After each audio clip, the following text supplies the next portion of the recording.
Assalamualaikum warahmatullahi wabarakatuh.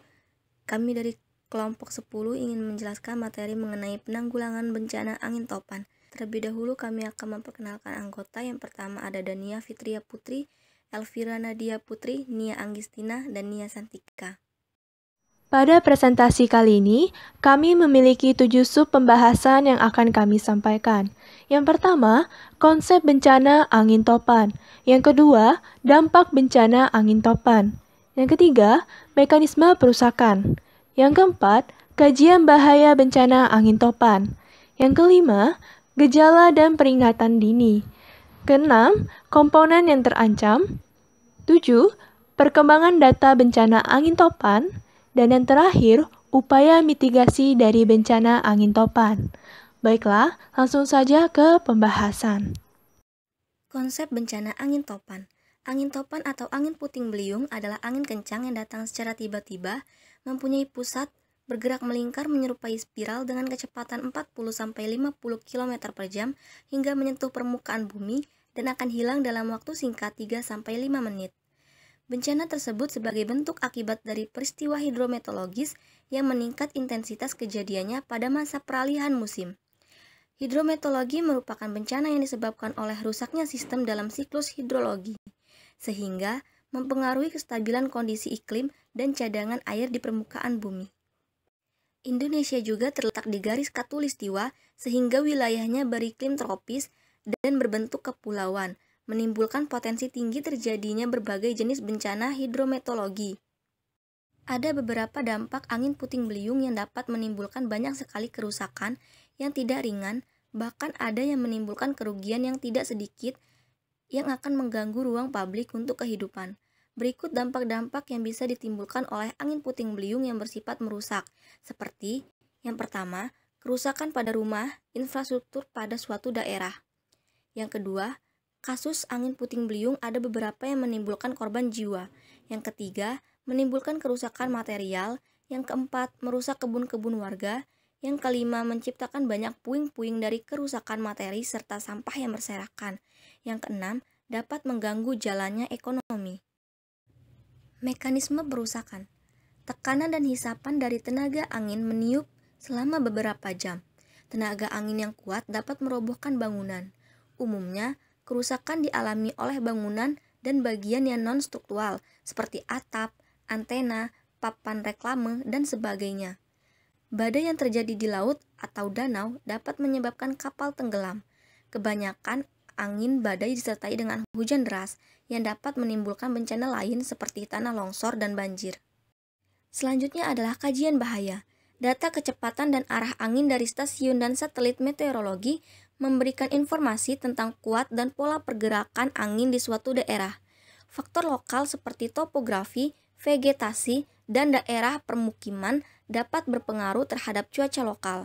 Catatan kejadian angin badai masa lalu dapat digunakan untuk mengetahui pola umum kejadian angin badai masa lalu yang akan datang. Gejala dan peringatan dini. Badai tropis dapat terjadi secara mendadak, tetapi sebagian besar badai tersebut terbentuk melalui suatu proses selama beberapa jam atau hari yang dapat diikuti melalui satelit cuaca.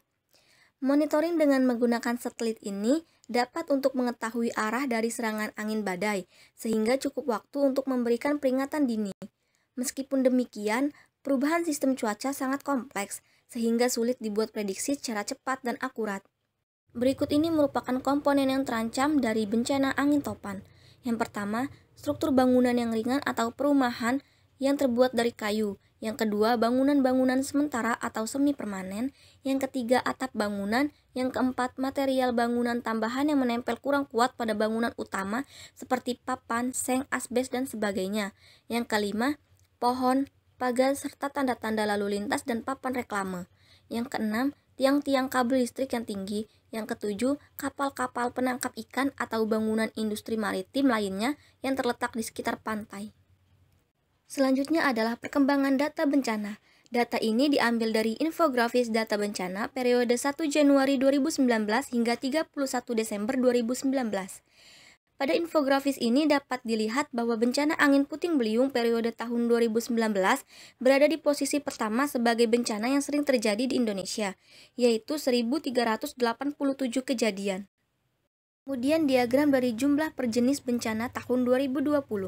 Badan Nasional Penanggulangan Bencana atau BNPB mencatat ada 2.415 kejadian bencana alam maupun non-alam di Indonesia sejak 1 Januari sampai 1 November 2020.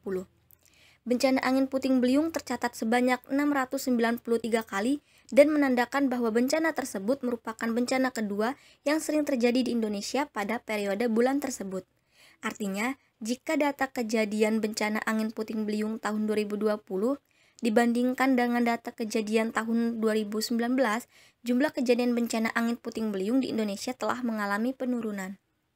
Selanjutnya adalah upaya mitigasi. Angin puting beliung merupakan bencana yang bisa muncul kapan saja dan susah untuk diprediksi. Untuk itu, bagi masyarakat pada umumnya, terutama yang tinggal pada resiko bencana angin puting beliung yang tinggi, sangat diharapkan dapat mampu mengenali dan menghadapi angin puting beliung. Ada beberapa saran yang diberikan agar dapat menghadapi bencana angin puting beliung. Dalam saran ini terbagi menjadi 3, yaitu sebelum bencana, saat bencana, dan setelah bencana. Berikut ini merupakan upaya mitigasi sebelum bencana atau pra-bencana. Yang pertama, perlu dilakukan sosialisasi mengenai puting beliung agar masyarakat memahami dan mengenal puting beliung, baik definisi, gejala awal, karakteristik, bahaya, dan mitigasinya. Yang kedua, penerapan aturan standar bangunan yang memperhitungkan beban angin, khususnya di daerah yang rawan angin badai. Yang ketiga, menyusun peta rawan bencana puting beliung berdasarkan data historis. Yang keempat, memangkas ranting pohon besar dan menebang pohon yang sudah rapuh, serta tidak membiasakan memarkir kendaraan di bawah pohon besar. Yang kelima, menyiapkan lokasi yang aman untuk tempat pengungsian sementara. Yang keenam, memperhatikan tanda-tanda kejadian angin puting beliung seperti udara terasa panas, kemudian muncul awan gelap yang berlangsung hingga sore hari. Selanjutnya adalah upaya mitigasi saat bencana. Yang pertama, segera berlindung pada bangunan yang kokoh dan aman begitu angin kencang menerjang. Yang kedua, jika memungkinkan segeralah menjauh dari lokasi kejadian karena proses terjadinya puting beliung berlangsung secara cepat.